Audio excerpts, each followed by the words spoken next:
A paz do Senhor, meus queridos irmãos. Hoje vamos falar sobre a lição número 3 do terceiro trimestre de 2021, que é Acabe e o profeta Elias. O meu desejo é que você seja muito abençoado através destas lições, juntamente com seus alunos, e especialmente também quero lhe recomendar que adquira o livro O Plano de Deus para Israel em meio à infidelidade da nação, onde você encontrará muitos subsídios importantes, necessários e interessantes que com certeza aprofundarão a sua aula e melhorarão em muito o aprendizado seu e também dos seus alunos. Pois bem, nesta lição nós temos alguns personagens bíblicos que nós queremos destacar. O primeiro deles é o rei Acabe. O rei Acabe é filho do rei Onri. O rei Onri, que o antecedeu, é o que inaugura uma nova dinastia de reis em Israel do Norte. Portanto, Acabe é rei do reino do Norte, o reino de Israel composto pelas 10 tribos. Essa dinastia que foi inaugurada com Onri, ela tem apenas 4 reis, porque uma das características dos reis do reino do norte é que as dinastias não se completam, né? Sempre há jogos de poder, traições e novos reis vão assumindo na medida em que geralmente matam os reis anteriores, né? Por isso que a dinastia de Onri tem apenas 4 reis e o segundo então é o rei Acabe.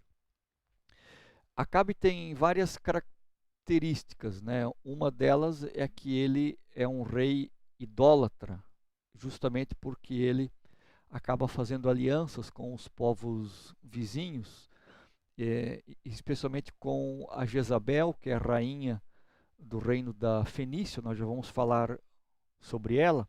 E isso tudo leva então Acabe a praticar muitos atos de idolatria, e isso acaba despertando a ira de Deus, como também faz ele fazer escolhas difíceis na vida, entrar por caminhos tortuosos.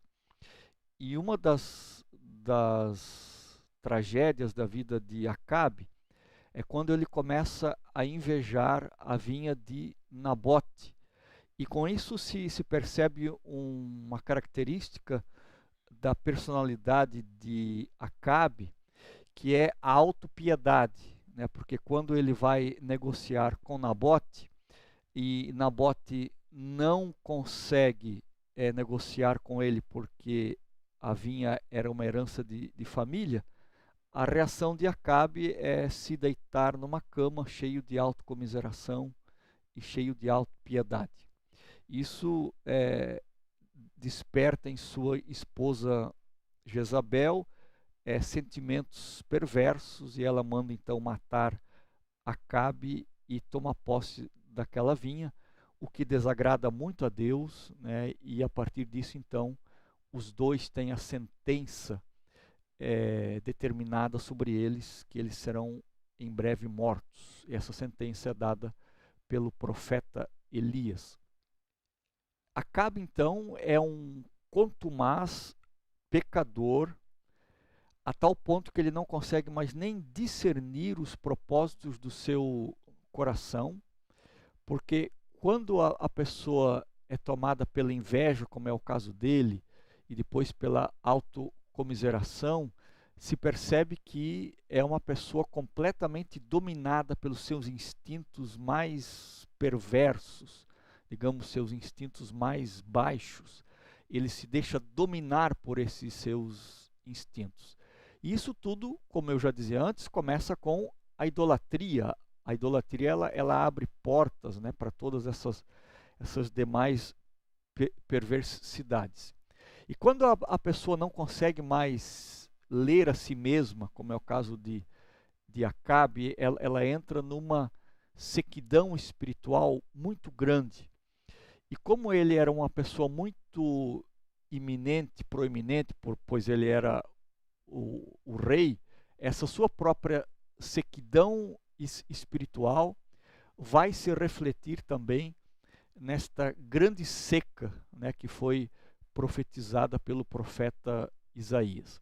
Então, a gente pode aqui traçar um paralelo entre esta sequidão interior do rei, né, de um total desconhecimento de Deus e de si mesmo, e esta sequidão que é oriunda desses seus pecados, né, a sequidão que eu digo agrícola, né, não choveu, portanto não aconteceram safras, não aconteceram colheitas, justamente esta sequidão no campo, oriunda desta sua sequidão espiritual, que trouxe sérias consequências e dentre elas esta sequidão no campo.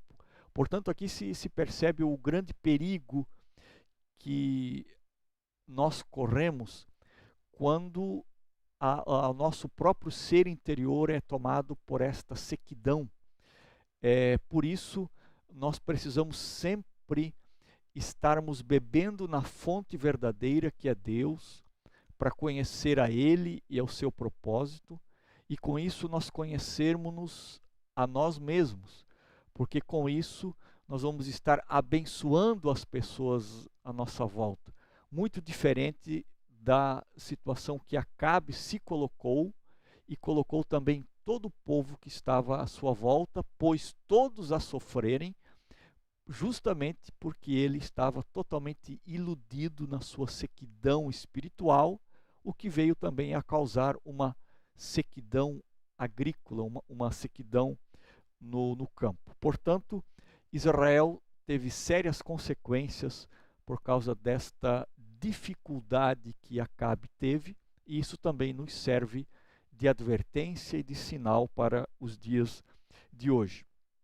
Acabe teve uma relação com vários profetas, né? Um deles foi Elias, que foi um profeta muito presente na vida dele, sempre com muita clareza, com muita objetividade, dizendo as palavras de Deus sobre ele.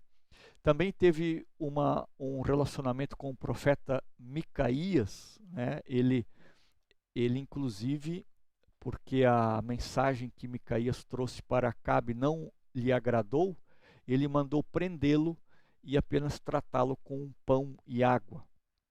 E ele também teve uma certa relação com o profeta Oséias, conforme Oséias 1 e 4, e também com o profeta Miqueias, conforme está escrito em Miqueias 5 e 16. Como eu já dizia antes, Acabe havia se casado com Jezabel, né, que era essa princesa fenícia, adoradora de Baal. E, portanto, quando ela se torna, então, a rainha do Reino do Norte, ao lado do seu esposo Acabe, ela promoveu toda a variedade de tipos de luxúria, porque as divindades que ela adorava na Fenícia eram divindades também que o povo fazia orgias sexuais. Ela praticou excessos de rituais, feitiçaria, paganismo, sincretismo, prostituição, homossexualidade, tudo isso em nome da religião, especialmente em nome de Baal e em nome de Azerá. Isso tudo com a conivência e a participação de Acabe, dos profetas, aqui no caso falsos profetas, claro, e também de vários sacerdotes e sacerdotisas desses deuses, que a princípio foram importados da Fenícia, né? Me refiro aos sacerdotes e a sacerdotisas. A princípio vieram da Fenícia e depois ensinaram também o povo de Israel como deveriam se adorar esses reis. E Jezabel também é responsável pela matança dos profetas de Deus, né? Ela matou muitos profetas, a ponto de um dos ministros de Acabe, chamado Obadias, ele esconder 100 profetas em 2 cavernas, dividiu eles em 2 grupos de 50 e os escondeu. E este ministro de Acabe, chamado Obadias, ele então providenciou para que esses 100 profetas fossem alimentados enquanto estavam escondidos na caverna. E aí entra também em cena o profeta Elias, né? Elias não foi um grande profeta da escrita, né? E nem de previsões remotas. Elias foi mais um profeta oral e suas profecias foram mais imediatistas, né? Ele era mais um profeta da denúncia do presente e muito menos um profeta que prenunciava o futuro.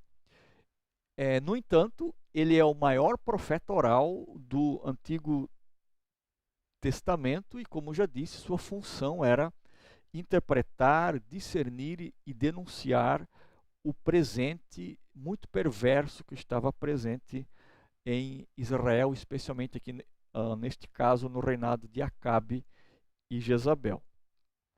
E que neste momento histórico estava muito corrompido. O profeta Elias ele tem um paralelo muito interessante com o ministério de Moisés, né? Nós até podemos traçar talvez um paralelo entre os dois, porque são justamente Moisés e Elias que aparecem com Jesus no Monte da Transfiguração, um representando a lei e outro representando os profetas, né? Elias, ele defendeu veementemente a lei mosaica. É justamente por isso que nós vemos ele tão atuante, né, em todo o livro de 1 Reis. Tanto Moisés quanto Elias tiveram visões e ouviram a voz de Deus no Monte Horebe. Ambos tiveram sucessores que foram grandes homens de Deus. No caso de Moisés, o sucedeu Josué, e no caso de Elias, quem o sucedeu foi Eliseu, e ambos levaram adiante com muita eficácia o ministério que receberam dos seus mentores, né? Ambos os sucessores, tanto de Moisés quanto de Elias, atravessaram o Rio Jordão após a morte dos seus líderes. Moisés lidou com o fogo de Deus na sarça, junto ao Monte Horebe, e ele, de novo, nós vemos ele falando várias vezes com Deus no Monte Horebe. E Elias fez descer fogo do céu no Monte Carmelo e também destruiu os soldados. Mas Elias também ele presencia o fogo quando ele está no Monte Horebe. Portanto, tanto Moisés quanto Elias têm a experiência do fogo no Monte Horebe. E ambos demonstram um extremo zelo para que o povo cultuasse ao Deus verdadeiro, né? Os dois são extremamente zelosos pela preservação da adoração a Deus. Ambos também fugiram para o deserto para escapar da ira do rei, tanto Moisés quanto Elias. Moisés encontrou hospedagem na casa daquele que viria a ser o seu sogro, Jetro, né? Enquanto que Elias também encontrou hospedagem na casa de uma viúva. Nenhum dos dois deixou um sepulcro que no mundo os seus corpos não foram encontrados, né? Portanto, estes são alguns paralelos que nós podemos traçar entre a vida dos dois grandes homens de Deus do Antigo Testamento, talvez os dois maiores, porque justamente aparecem com Jesus na Transfiguração, que foram Moisés e Elias. Pois bem, então nós vemos que Elias ele está diante de um grande desafio, né, de enfrentar o perverso e idólatra rei Acabe. Elias só conseguiu fazer isso diante de todo o poderio real, né, porque ele era a qualidade de ser um homem de oração. Nós vimos várias vezes Elias conversando com Deus no livro de 1 Reis. E notem que não são as orações que Elias faz para Deus, não são orações formais, né? São orações sempre de uma profundidade, de uma entrega, de uma sinceridade muito intensa. E isso caracteriza qualquer homem de Deus, quando ele faz orações sinceras. Elias orou para que não chovesse, né? E sem necessidade de nenhum ritual, nenhum exibicionismo, e Deus atendeu a oração dele. Ele manifestou a sua oração contínua e a disponibilidade de servir ao Senhor perante Acabe. Ele critica a oração descabida dos profetas de Baal, e ele ora para que Deus se manifeste então no Monte Carmelo. Ele ora 7 vezes, insistindo para que houvesse chuva. Ele orou pedindo a morte no deserto de Berseba. Então vejam aqui a sinceridade que Elias tem na sua oração. Ele orou queixando-se a Deus, quando foi confrontado e confortado pelo próprio Deus através da brisa suave. Ele orou para que por 2 vezes descesse fogo do céu e consumisse aquela escolta de soldados que vieram prendê-lo. Enfim, Elias, exatamente por isso, é conhecido como o profeta do fogo, né? Porque várias vezes na vida de Elias nós vemos episódios em que ele está lidando com fogo. E, logicamente, a obediência de Elias tem um alto preço, né?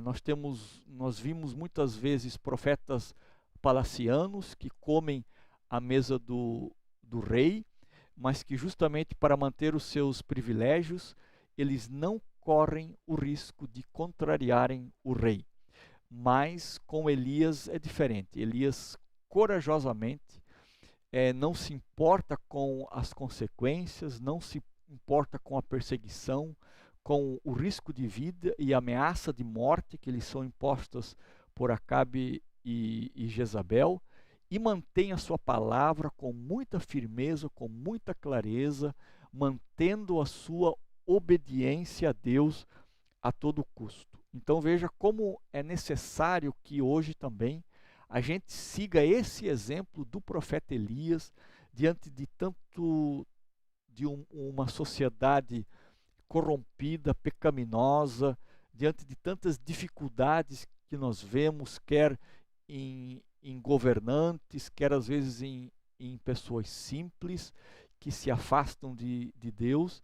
É preciso muita coragem, muita ousadia para que a gente tenha esta mesma disponibilidade que teve o profeta Elias para ser instrumento nas mãos de Deus para confrontar poderosos naquela época e assim mostrar o caminho da verdade, o caminho da lei e o caminho da palavra de Deus para todas as pessoas. Com certeza, grandes avivamentos vieram para Israel, embora que momentâneos por causa da perversidade dos seus reis, porém, grandes despertamentos espirituais vieram sobre muitas pessoas daquela época, exatamente pela coragem e pela ousadia que teve o profeta Elias. Que ele sirva de exemplo e que ele sirva também de edificação espiritual para todos nós.